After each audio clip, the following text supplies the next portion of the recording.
sinulan man ng sunod-sunod na pambabatiko si Fiang Smith nitong mga nakaraan, mukhang di pa rin ito sapat para tibagin ang kanilang kasikatan at pagpapakilig on-screen ni JM Ibarra. Paano ba naman kasi? Umabot lang naman ngayon sa 23 million views ang teaser ng kanilang bagong seryeng Ghosting. At aminin nyo ha, iba rin kasi ang karisma ng dalawa.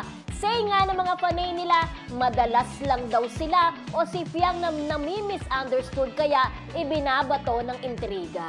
Oh my God, 23 million. It's yes. 23 million. Correct. So ano yan na, despite of the, di ba, yung controversy of the bashing, diba? Marami pa rin sa mga fans nila ang hindi umaalis sa kanila. True. May kasabihan nga, diba? Pag daw sikat ka, pinupukol ka. Pero, mintres na pinupukol ka, lalo kang namumunga, di ba? Mintres ba yun? Tama ba? Nila, hindi naman daw binabato ang isang punong hindi mabunga. Yes, correct. Diba? So, pag mabunga, binabato mo talaga para bumagsak siya. Pero pag binabato siya, lalo pa siya namumunga, di ba? Pero yun nga, di ba? At least napatunayan ni Fiang na talagang kahit anong intriga o controversial na kinasasangkutan niya, hindi siya iniiwan ng kanyang mga fan. True, diba? Pero gusto nating ulitin dito nakakatuwa. sa Marisol, 'di ba? Siyempre nakakabasa tayo ng mga comments. Ang sinasabi din natin na sana itong mga kritisismo na rin ito dapat isa puso din ni Fiang para kung ano man ang kailangan niyang baguhin din. 'Di ba? Yung pagkakatotoo, 'di ba? Yung pagiging totoo minsan parang pahamak mo din diba? Doon siya dapat matuto siya. Matuto siya. Yung mga pinagdadaanan niya ngayon, di ba? Grabe ang bashing talaga. Alam mo actually, ayan, dahil nga sa mga napapansin kay Fiang, lumalabas na tuloy yung mga videos niya before, like yung sa ASAP, kausap niya si Papa P. Merong gano'n na, natuturuan ba yan? Napapagano'n di ba?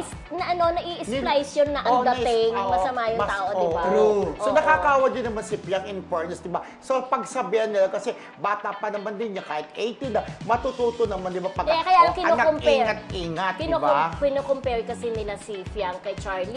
Charlie is only 16 years old. Pero, hindi naman daw ganon. Pero kasi, kanya-kanya po kasi personalidad ng mga tao. So, hindi mo naman pwedeng ikumpara si ganyan kay ganyan. Pero, sabi nga natin, matuto siya. Constructive criticism yan. Kaya dapat kung ano yung mga naging pagkakamali niya, matuto na lang siya. And sigurado ngayon, inisa-isa ng management na yan, di ba? Ang issue na yan. Huwag gawin itong ganito, ganyan. At for sure, makikinig naman si Fiang at sa mga susunod ay magiging maingat I'm sure si Direk Loren Jogi ay umupo na yan at nakipag-usap na yan. Hindi man natin nakikita. Kaya di ba, ang nagiging problema, marami rin sumausaw sa issue. Di ba? Kaya yung mga sumasausaw, dapat alam naman nila na maraming panay itong si Fiang. Siyempre, pagtatanggol siya to the highest level, di ba? So, although dapat nga, tama rin friendship builder na yung pagka pinayuha ka, take it constructively, di ba? Matututo rin naman si Fiang kasi nga, bago pala naman siya sa showbiz, di ba?